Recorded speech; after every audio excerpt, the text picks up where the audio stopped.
It's Ho Wrestling Summit, motherfucker. I mean, Pro Wrestling Summit, motherfucker. Ha ha ha! Yes, it is. It is time. It is Saturday. It's a fucking crazy day. We record this on Friday just prior to fucking SmackDown, so don't be looking here for fucking spoilers on SmackDown. We ain't got none for you. We don't know what Bray Wyatt said on SmackDown because we're recording it right before SmackDown. Because we want to watch fucking SmackDown. So we don't want to be fucking held up or trying to fucking record shit late into the fucking night. We have families and other shit to do. Oh my God. It's the biggest problem with Bray only being on SmackDown is that every week we're going to have to be like, yeah, well, we do this before SmackDown, so we don't know what he did this week. Now listen, I understand that he, but I think that's good. We have like a little bit of a delay to talk about it leading into the fucking episode. Let it resonate a little bit. Yeah, you got to let it fucking fester, Uncle Fester it. So, I think that there were so many fucking things right that they did right with this return, okay? I don't fucking really put a lot of stock into the other people being creative in WWE, so I knew that whoever was behind this was clearly fucking much more creative than anyone else currently in the business, if I'm being completely honest, because this is something... This whole thing has been revolutionary. This whole White Rabbit thing, the cryptic clues, the QR codes everywhere, like, I dig it. I only have one question. And I understand why they only have him on SmackDown, why he's a SmackDown-only wrestler, because of their deal with Fox and the ratings that they need to draw in for that show. I get it. But I gotta say, I really miss the days of the wrestler working fucking both shows and being a major part, because you don't need a roster of 150 guys if you have people work fucking, you know. But also they have been bouncing wrestlers back and forth. I mean, Roman Reigns. There's no brand loyalty. Like, why Roman can't Reigns I see that guy on Monday? The Bloodline is showing up on Monday Night Raw all the time now, you know. I mean, why can't we do both? You know, why can't you be in both places? And especially a return such as that. I know the USA Network was fucking pissed that he was not on Monday night. Yeah, 100%. And how can you not be? To have Bray end Extreme Rules and then just roll into DX. You know, like, it's just, there was a whole tone that was set at the end of Extreme Rules that could have carried over into the beginning of Monday Night Raw. Yeah. But it didn't. And people were excited for Monday Night Raw as if it was like the Monday after a WrestleMania.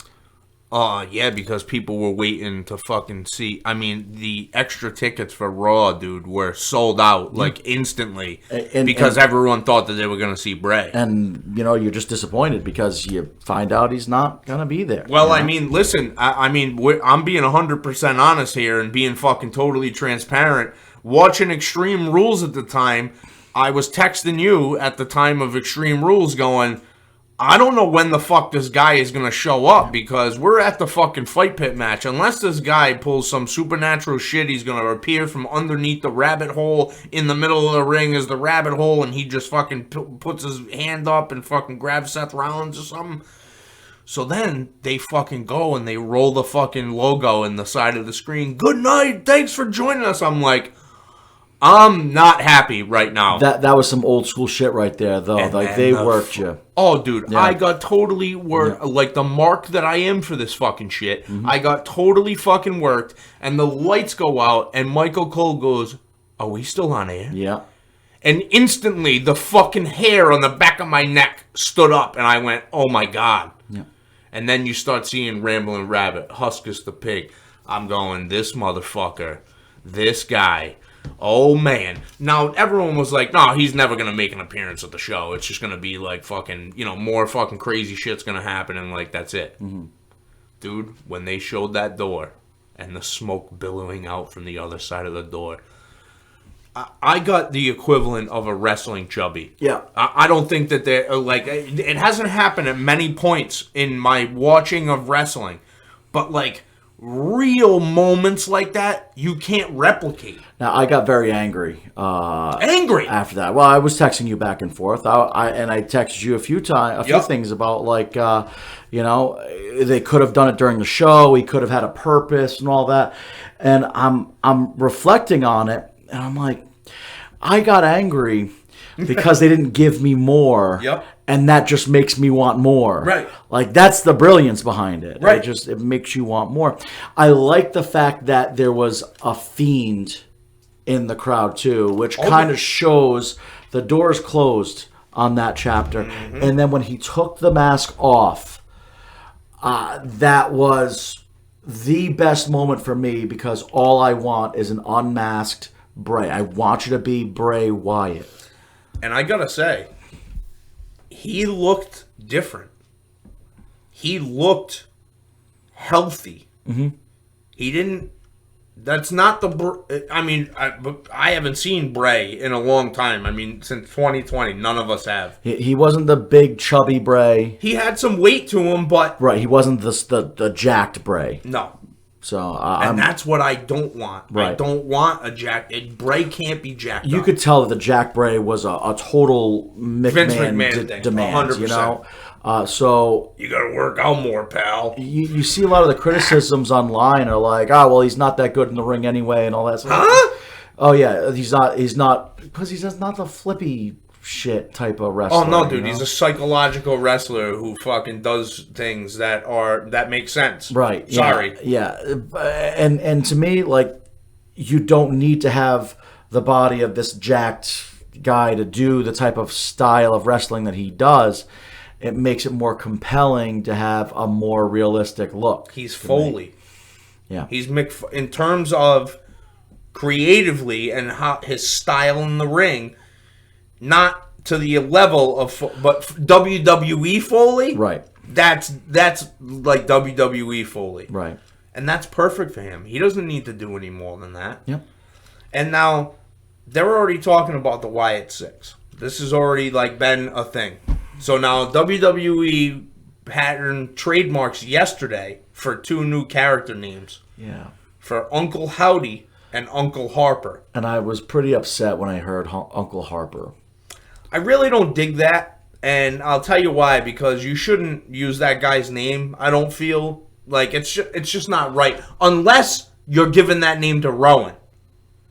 Unless Rowan is gonna fucking have the name of Uncle Harper. But Rowan has said that he wouldn't want to fill in the shoes of Brody Lee. Correct. That's why he didn't want to join the Dark Order and all that, because that was Brody's thing. He wanted to stand on his own. So I don't think that he would come back and do that. Mm.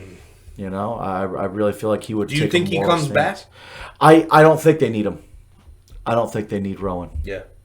He's a presence, but he's not that talented in the ring. And works a good big man style, understands how to work the big man style, but he bumps too much for smaller guys. Yeah, and if you are going to have a stable of 6, you don't need the reason he needed Harper and Rowan was there was only the 3 of them. Yeah. So you have those 2 big guys to complement him. That makes sense. I just don't feel that they need Rowan back. I mean, the original Wyatt family sans Braun, I loved. I mean, I thought it was great. I hate Braun Strowman. Oh yeah, I don't see the fascination with him. Braun Strowman for me was like when HBK joined the NWO. It's like, why are you there? You just serve no purpose. Yeah, he didn't speak at all. He doesn't really. Now he has okay promo skills. You get these hands or whatever the fuck he's saying. It's very. But he's a bigger version of Ryback. Mm-hmm. That's all that he is. Ryback's not a fucking good wrestler. No, you're absolutely right. You know, and he just had a cool fucking catchphrase: "Feed me more." Yeah. Oh man, I would love to see him come back in that Wyatt 6. That'll never happen. That will never ever fucking happen. But actually, they were fucking saying reports were that Vincent and Dutch were backstage. Ring of Honor guys were backstage at Raw And it's the potential is there. They already have that type of gimmick, that Charles Manson, Vincent playing like that Charles Manson type character. There's also rumblings that Bo is being brought is back. on his way back as well, which would make sense. Yep. He makes sense being in the Wyatt family. I think he should have been in the Wyatt family the entire time. Absolutely. I think that they saddled him with a fucking absolute shit gimmick. I think that was a huge misstep. I mean, and he made it work. The B team got over, dude. Those fucking Sharpie T-shirts, they sold so many of those fucking things. Yeah, it was a fantastic job marketing by him. ploy. He is a great character wrestler. So I mean, I think that he would be a good fit for it. I wanted Bray to have a bigger stable from the beginning. Not from the beginning, but like it should have grown over time. Yeah. I forgot what the faction was that was in NXT. I can probably give you the information about that. What is it? Well, it was back in the day. When they were brought up separately. They had Nikki Cross. It was the one that Nikki Cross was in. Oh, Sanity. I thought that when Bray took a hiatus, he should have come back with Sanity. Oh, with Eric Young and fucking Killian Dane and all those fucking guys. Yeah, I mean, it just, to me, it made sense. Even the name made sense. He was distracted. He lost it when he teamed with Matt Hardy, and he had to find Sanity to bring himself back, and now he was going to bring Sanity to the WWE. Oh, I mean, that would be fucking awesome. I mean, Eric Young is a fucking incredibly talented worker. Nikki Cross gets no love whatsoever. But the time for that has passed. We're way past it. We're way past. I thought that would have been good though to bring them in with that type of gimmick. I think they could have done, because they were already doing a similar type of gimmick anyway in NXT. I felt like that would have been good, but I don't book for WWE, so yeah.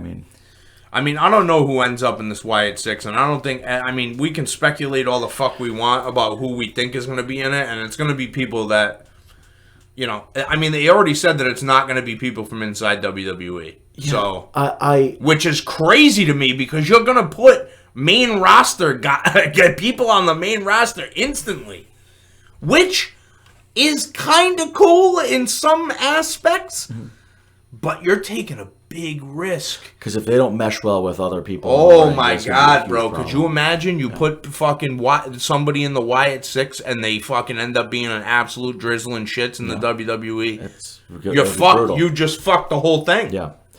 I agree with you with the not wanting to speculate. When I saw Rambling Rabbit and Huskus and Abby and, then the Fiend himself... I was like, I don't know if there's going to be a stable or if this is just him saying basically goodbye to that part of me. And I don't want to speculate because I've been wrong already so many times and I just want to enjoy this. Oh, I've been wrong this whole fucking time. I think everyone's been wrong. Yeah. No one's been fucking spot on with what they fucking predicted for this thing. Yeah. I've listened to every fucking podcast, every wrestling fucking personality talk about this.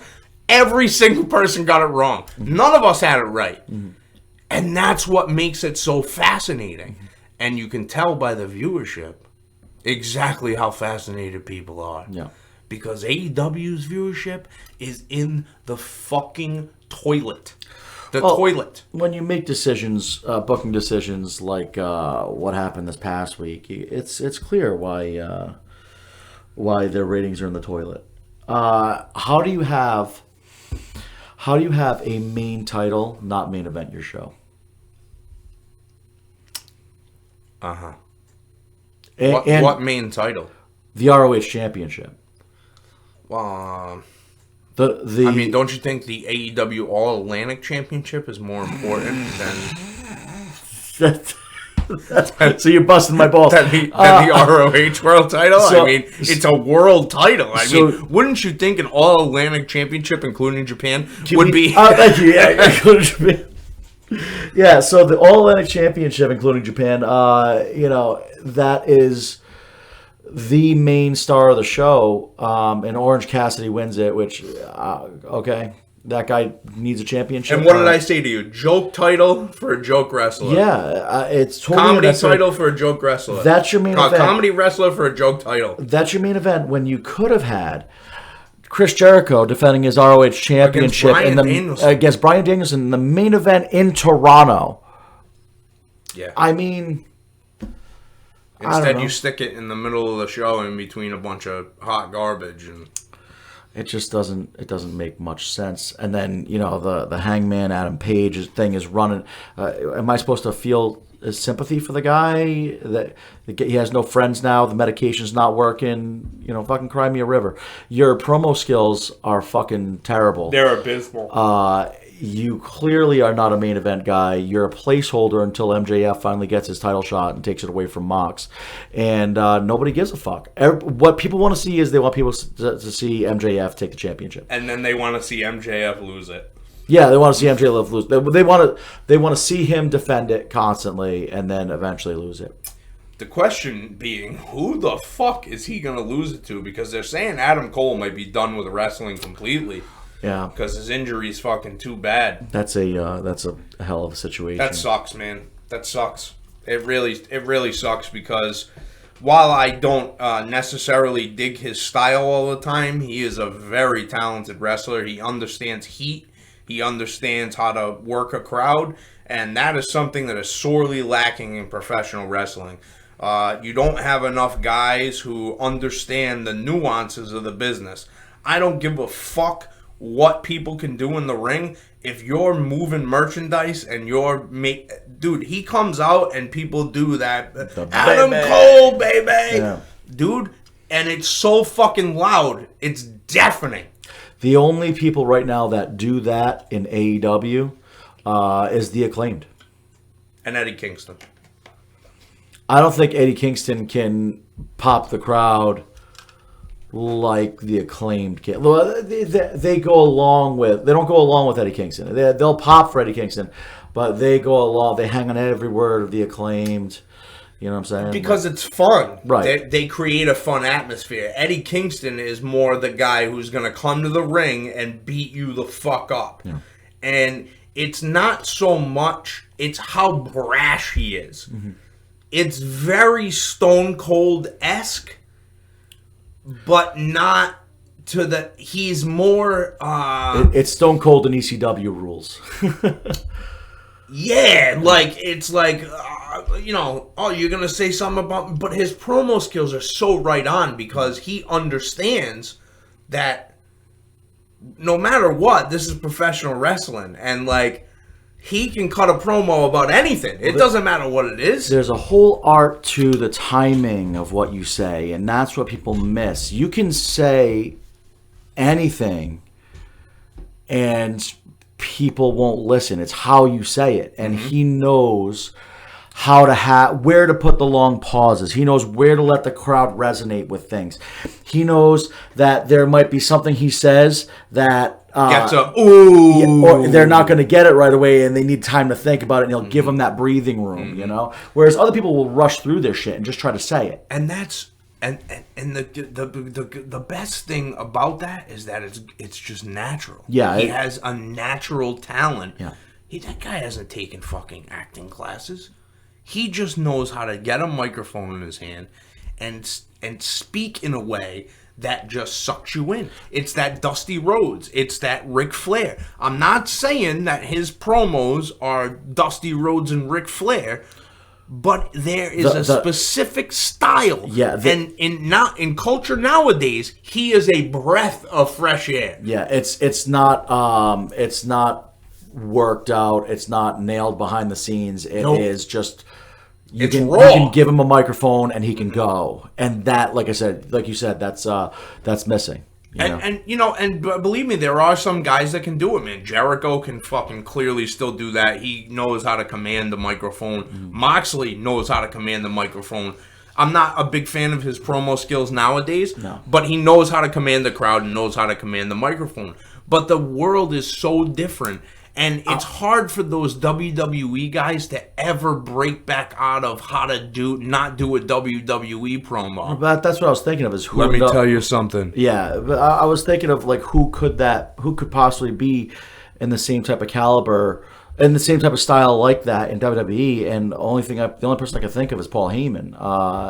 Because he's given the absolute freedom to just go out there and say whatever the fuck he wants. Right, everybody else is so scripted. I feel like Roman Reigns has gotten better. Oh, I don't think that he's scripted. I think that Paul probably writes a lot of the shit, but they, according to him, have a very close relationship. So, but what I say, like, he's coming more with that natural feel to it, whereas before, when he was heavily scripted, you could tell he was heavily scripted. Of course, it was uncomfortable for him. Suffer and succotash. It'll stick with me forever. Even though he addressed it. I'm sorry. It's gonna stick. And listen, some guys excel at the promo. They're not so good in the ring. You know what I mean? Like John Cena. John Cena is a fucking 15 promo. He's maybe a fucking 5 in the ring. Yeah, out of 10. Like Randy Orton didn't have that promo style. Like he didn't have that natural promo style. Because it's very WWE 80s. The same thing with Triple H. Let me tell you something, brother.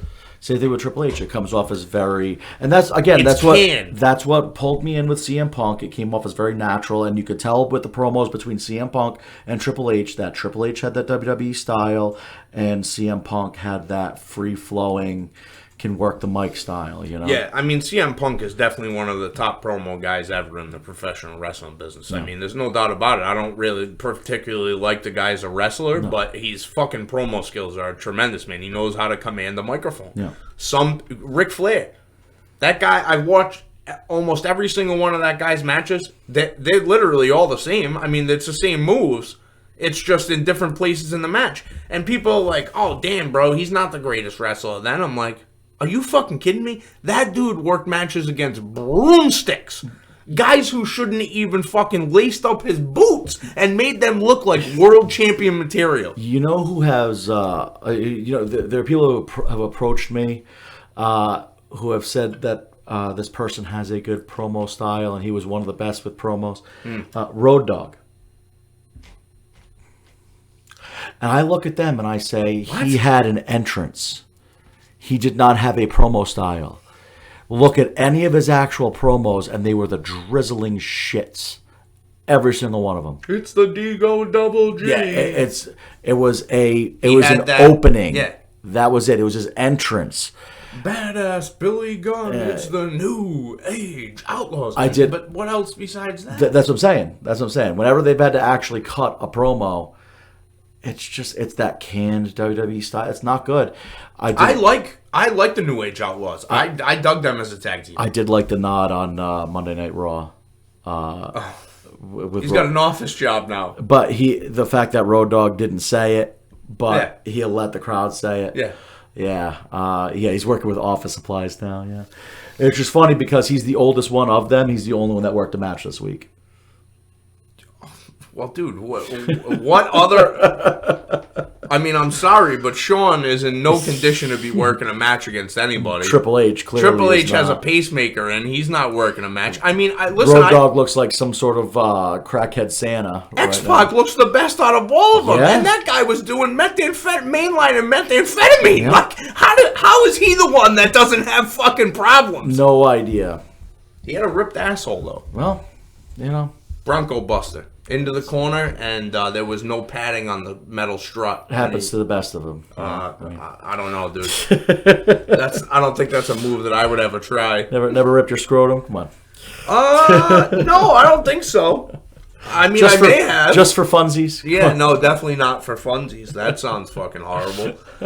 But yeah, man, I mean, what a fucking return. I mean, the return was just, Bray Wyatt was just fucking spectacular. I mean... And now the speculation is going to go on all the time. I mean, it's going to be speculating what's next, who's next, who he's going after, and we're all going to get the answer tonight. We're not going to get an answer. We're not going to get an answer. You don't think you're going to get shit? So remember, we record this before SmackDown, but we're not going to get shit. He's going to do one of his promos where it's very basic and he talks a lot. It's not going to be basic. He's going to talk a lot. He's going to say a lot, but in saying a lot, he's going to say very little. It's going to give you an idea of what his mission is going to be slightly without telling you who he's going after, without telling you what he's going to, what his main goal is, whether he's going for a title, whether he's just coming in to destroy WWE, whether he's going in some redemption thing. It's going to be just very vague, very cryptic, and it'll keep you wanting more. That's the best part about Bray, is that he keeps you wanting more at all times. Now, if you're booking the show, do you open or close it with him? At this point, I would close it with him. Yeah. I would have opened Raw with him.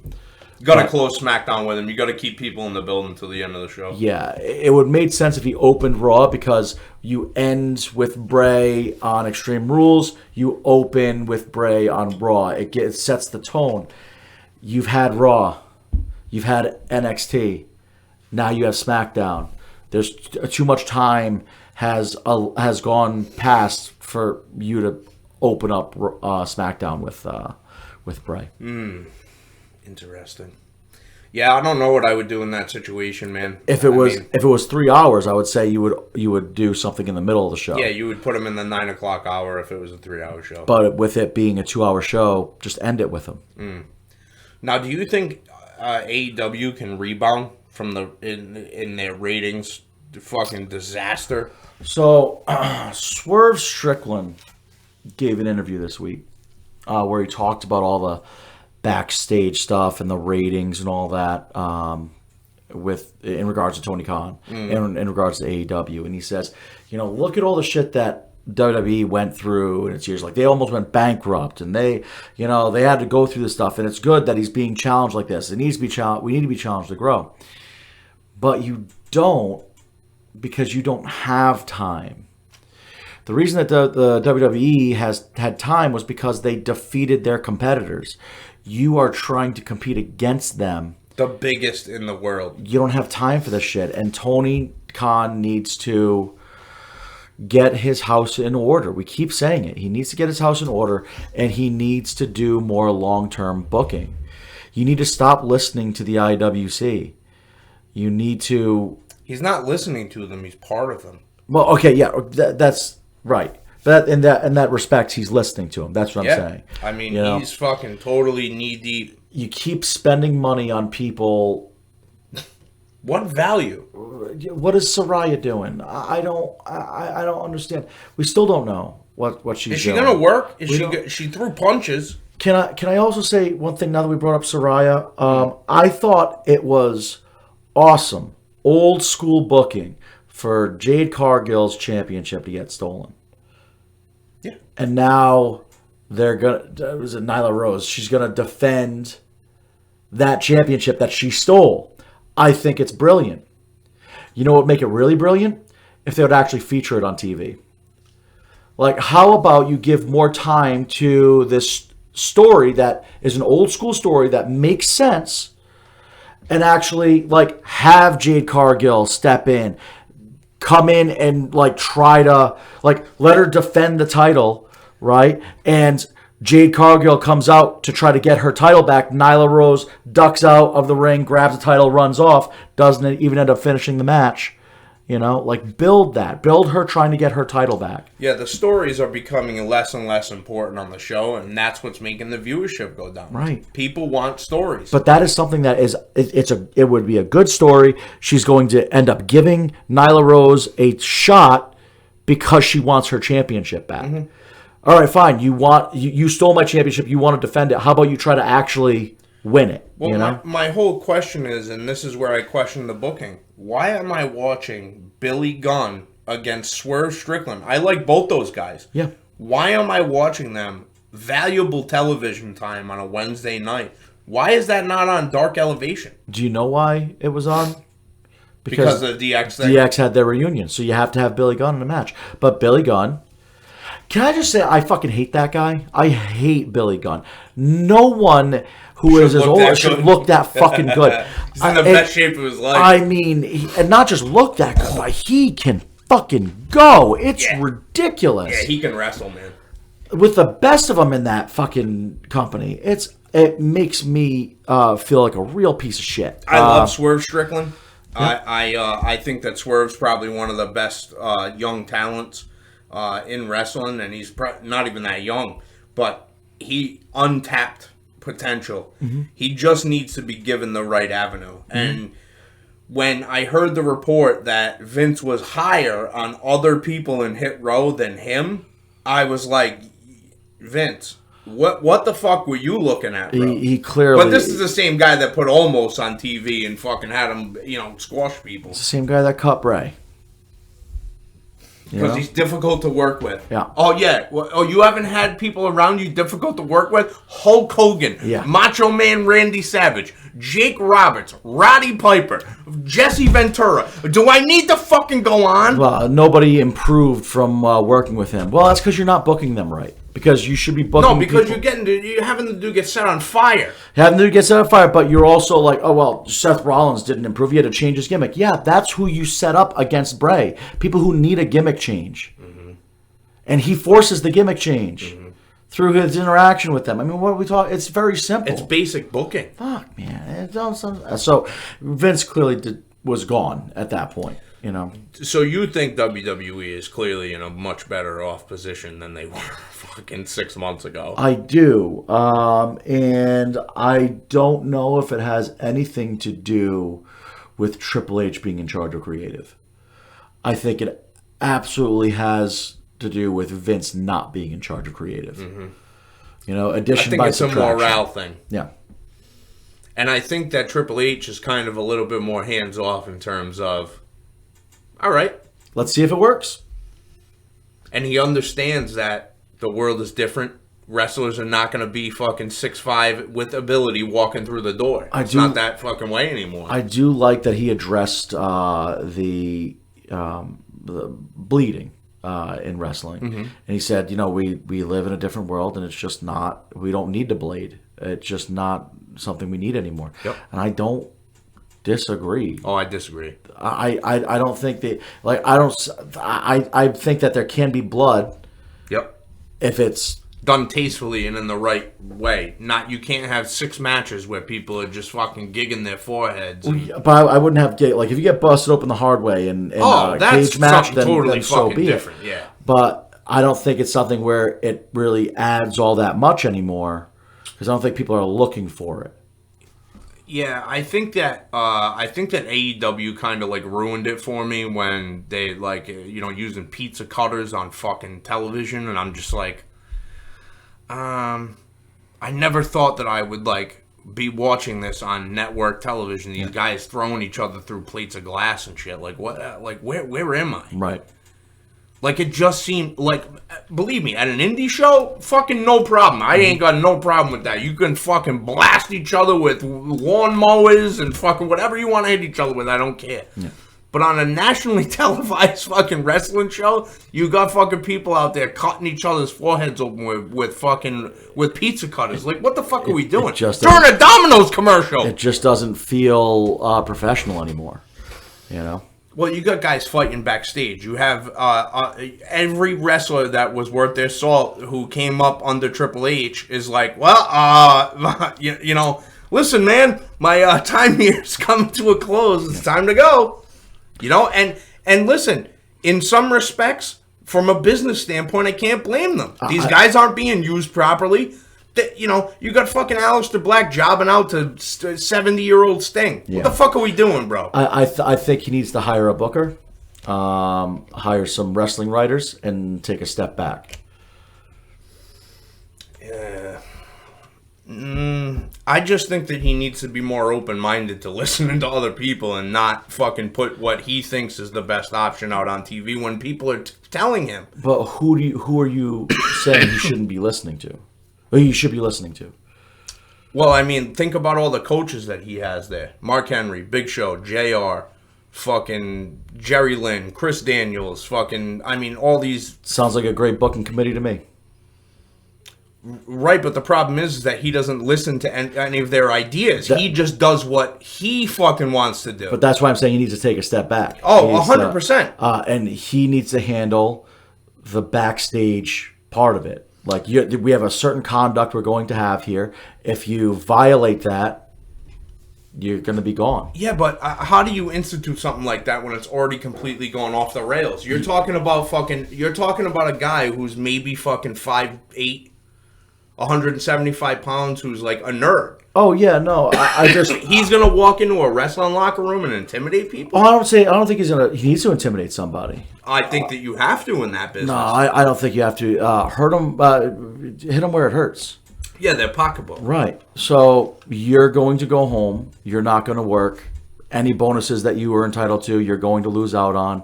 Merch, any of that shit. Yeah, you're not going to have access. Because, and you know what? I have you in contract for 4 years.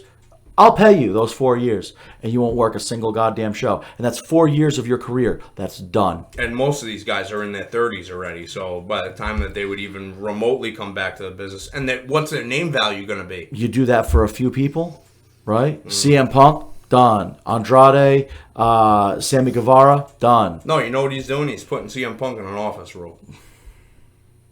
And again, that would be it for me, dude. I'd be like, I'm out of here, man. Yeah. Like, I'm not gonna fucking trust this guy to fucking do the right thing. Right. No fucking way, dude. Right. I can't. He's calling out for anyone who wants to fight him. You see me in the hallway, fight me. Okay. And you know what? I'm gonna put you in an office role now. Yeah. You can push some papers behind the desk. But that's what I say. You don't have to be intimidating. You have to hit them where it hurts, and you have to stand firm. And this is you set the tone. We've had it going one way for a while. This is what it's going to be now. We've gotten out of control. You're either going to get in line, or we have enough of a roster where we're going to feature more guys that are not ex-WWE guys, because that's the guys that are causing the problem. We're going to feature more guys that are not ex-WWE guys, and shouldn't have been featuring those guys anyway. Right. And you know, those are the people that we're going to build. Because you know what? No one gives a fuck about those ex-WWE guys. No. And you didn't book them right anyway. You know when they did give a fuck about them? When they were in WWE. When they were in WWE, and then the moment they came to AEW, it was a big deal for a half a second. And then it went away. And that's why they keep having to do... Oh, now they have... fucking Mox's wife there. Renee Paquette? Renee Paquette, yeah. Fucking big fucking deal. A backstage interview. Awesome, and you post that on your fucking Twitter feed. I like her podcast, though. Sure. Oral Sessions, I think that it's a fucking really good podcast. Yeah, and was it not going to be obvious that she was going to AEW and Mox signed a 5-year deal? I mean, you know... she's not going back to WWE in that case. They asked? Of course they asked. But she's not going to do that to him. Nope. I like the announce teams, how they switch them up. I like Booker T on fucking NXT. I like Booker T. I can't help it. The guy makes me laugh. He's funny. And it's smart to switch up the announce teams, especially since Pat McAfee is stepping aside. It's smart. You know? I'm glad that they got rid of Jimmy Smith.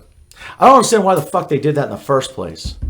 He's not a wrestling guy, dude. You can't... MMA and wrestling are different. You're going to come out in a podcast and take the main guy for the company and say, he can't fight. What the fuck are we talking about? He can't fight. He's a wrestler. You're an announcer for that company.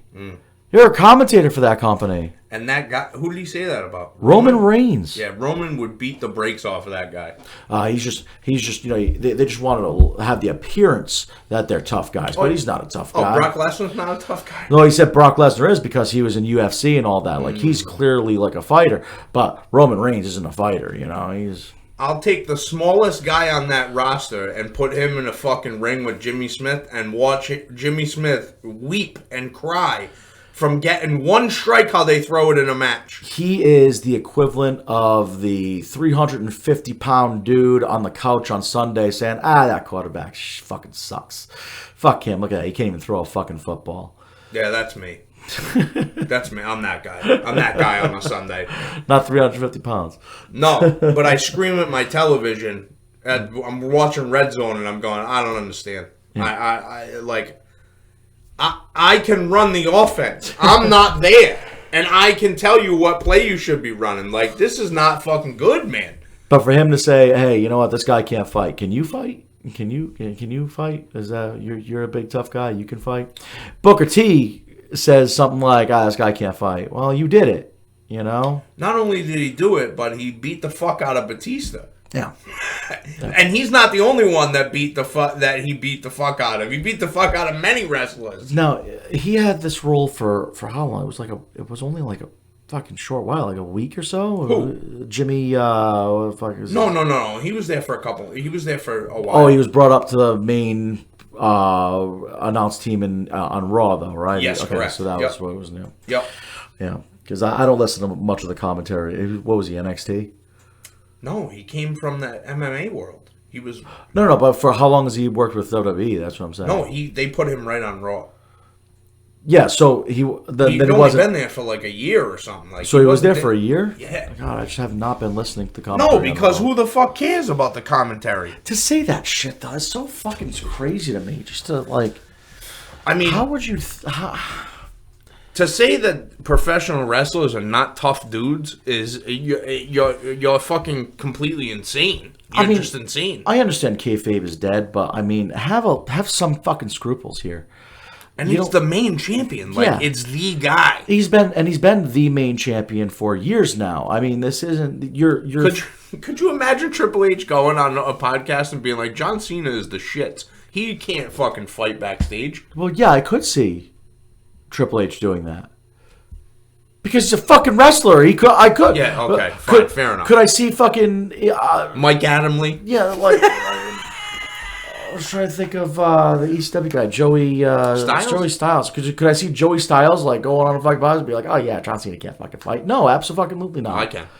He knocked out fucking Bradshaw. Oh, that's true. Yeah, no, he totally fucking yeah. So you know what? That was a bad example. No, dude, he knocked out Bradshaw and just kept walking and left the building, never to be seen again. That's fucking great, dude. I love that story. It's one of the best fucking wrestling stories. It's one of my favorite wrestling stories of all time. It'd be like Gene Okerlund laying out fucking Hulk Hogan or something. You know? But the thing is, how do you come back from that? Oh, you don't. Joey Styles just knocked you the fuck out. Well, especially since you had a reputation of being the fucking hard-ass tough guy. Yeah.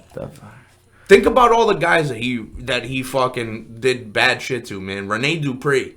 Oh my God, he fucking tortured that poor kid. Yeah. And a lot of it was due to his own shit. Like, I mean, you know, you just can't.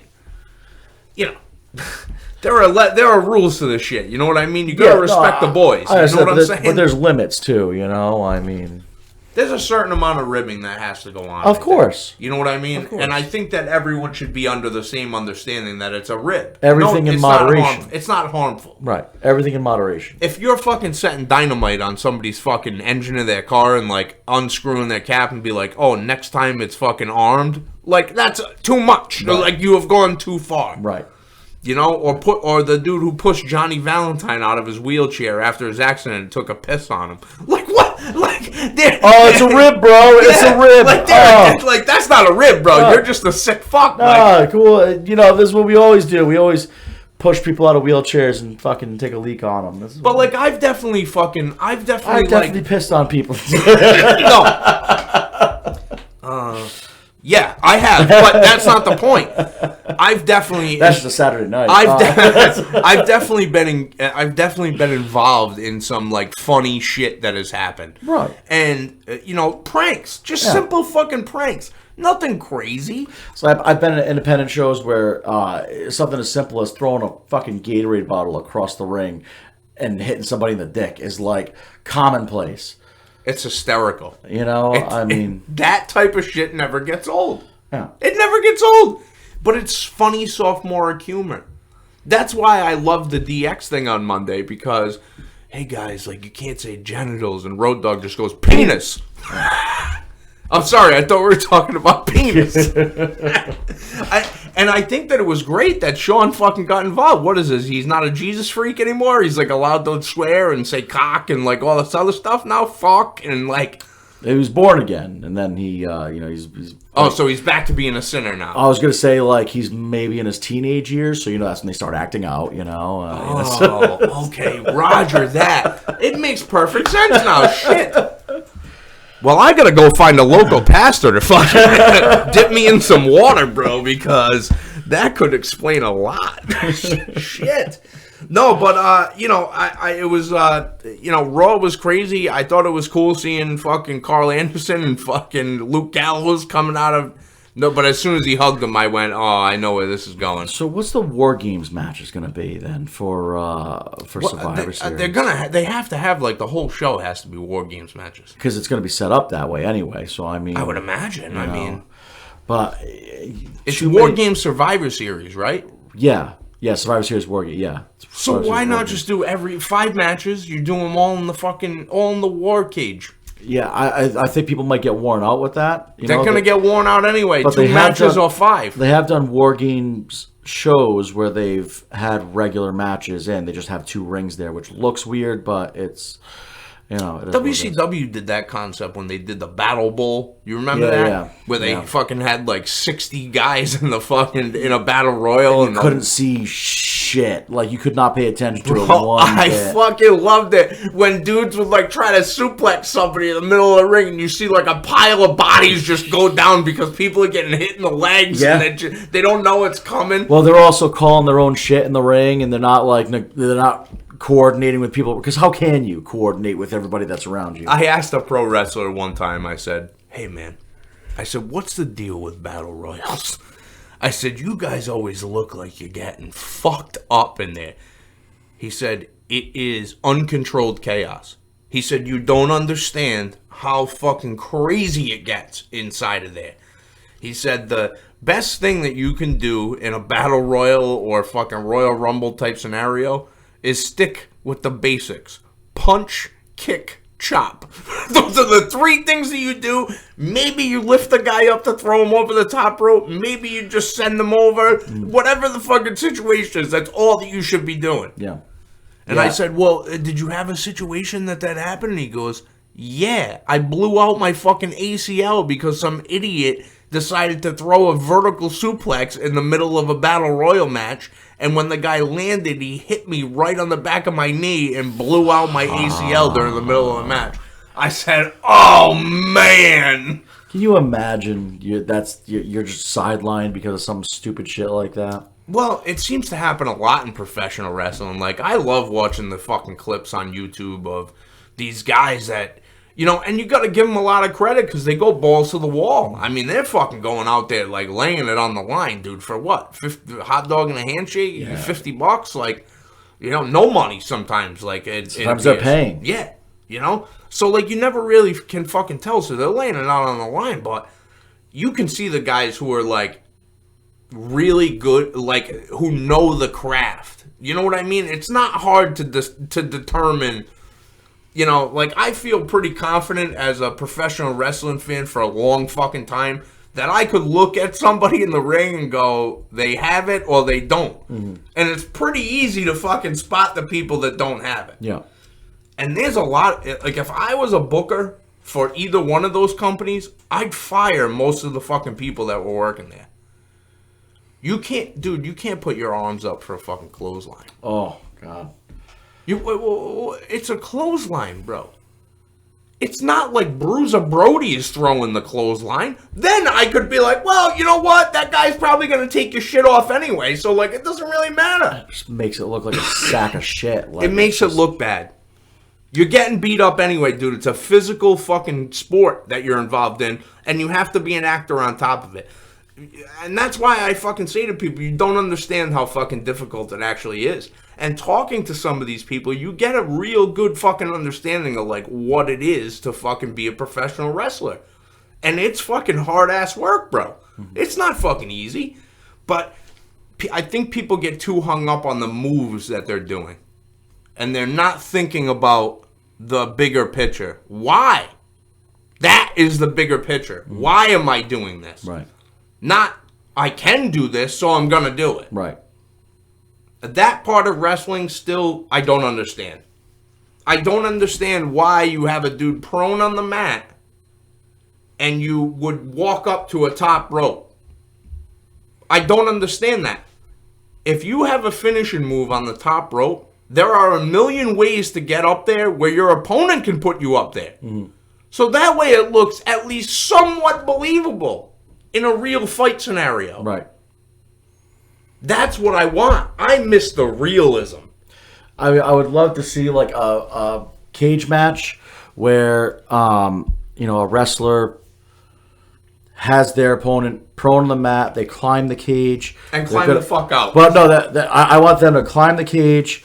The crowd gets all hype, for them to jump off the cage, and they kind of set up for something. They get the crowd all riled up, and then just continue climbing out. That's it. That's a total Roman Reigns thing to do. I mean, and it would be awesome. It'd be fantastic. I would love it. Could you imagine the heat? Oh yeah, that's totally. A heel has to do that. A heel has to do that. The boos would fucking rain down upon you. The only other person that could do that and get away with it would be like Eddie Guerrero. Sami Zayn could get away with it too. But again, kind of, even though he's more of a face, people are whether he is a fucking white meat, nerdy baby face that people love. Dude, they have compilations of just the Bloodline cracking up during promos because they can't keep a fucking straight face. He's definitely, this has been his year for his best year in WWE. 100%. Besides Roman, he's the most over guy in the company. Yeah. So, since we're back to the Bloodline here, and we don't have too much time, who do you think ends the Bloodline? Like, who do you think takes that title away from Roman?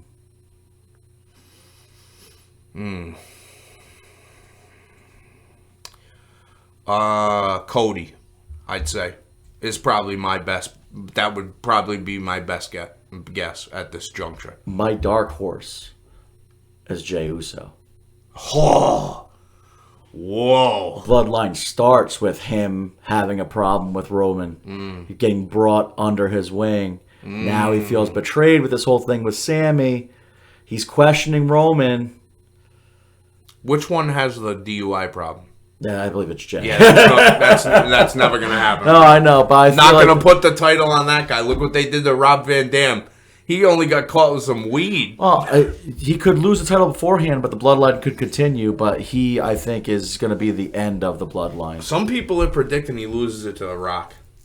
I think that'd be so foolish. I think that would be the dumbest idea ever because, dude, how The Rock would never wrestle again, probably. Is The Rock going to wrestle Roman again after that? I mean, who's he going to drop the title to?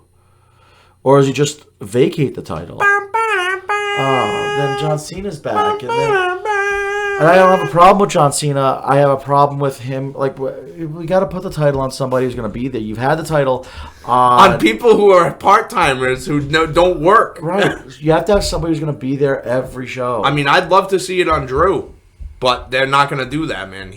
Cody is the one that makes sense. Bray's not going to have nothing to do with that. There's going to be a long pause between him and Roman. That's why I was bringing up the War Games thing. People are saying that the Wyatt 6 is going to go up against the Bloodline. Yeah, you're fucking high. And I'm like, are you fucking stupid? The Wyatt 6 is not going to be fully formed by then. The Bloodline can't lose. Bloodline can't lose, and Wyatt can't lose. So what do you do? You have a stalemate? It ends in a draw? Yeah, they've done that type of shit before. No, fuck that. You can't do that. No, it pisses me off. The NXT had a fucking... Not a Hell in a Cell, but like some sort of cage match that ended in a draw. That can't end in a draw. They had a match that ended in a draw that is supposed to end in a draw. Maybe that's what they do. Maybe they don't reveal any of these people until fucking War Games.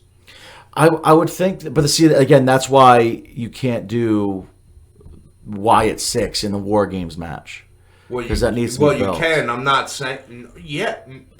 But he could build that whole thing, and that's their first appearance altogether. But then you're rushing it. There's not that much time. There's not. Yeah, you gotta have like. This needs to be extended out. They're not gonna do that though because it's about dollars. Yeah, but that still adds to the intrigue.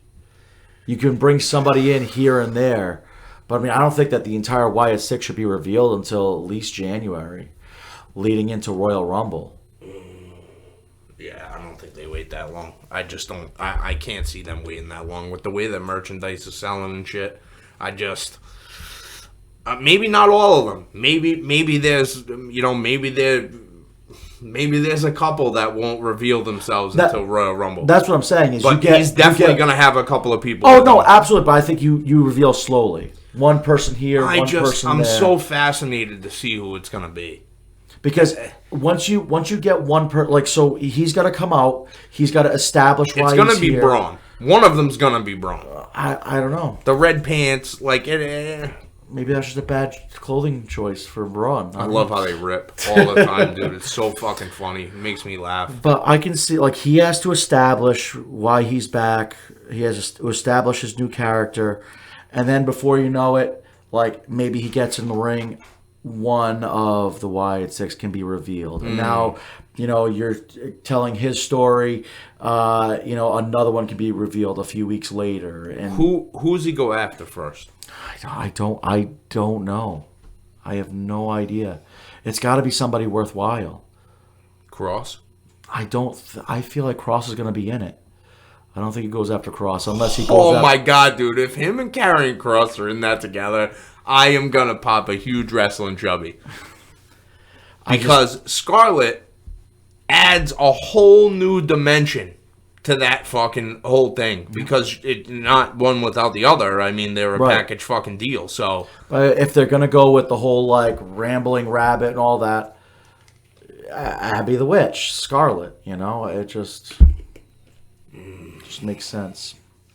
Man, so many fucking cool directions that they can go. And you never know what he's going to do. You don't even know. Like, that's the whole fucking thing about it. So now I'm going to be sucked into the fucking TV in an hour.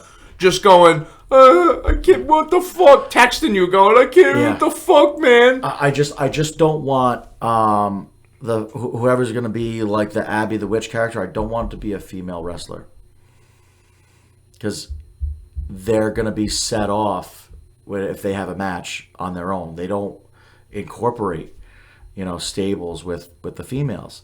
And so now that female wrestler has to prove her own. Like, to me, it didn't work with Alexa Bliss.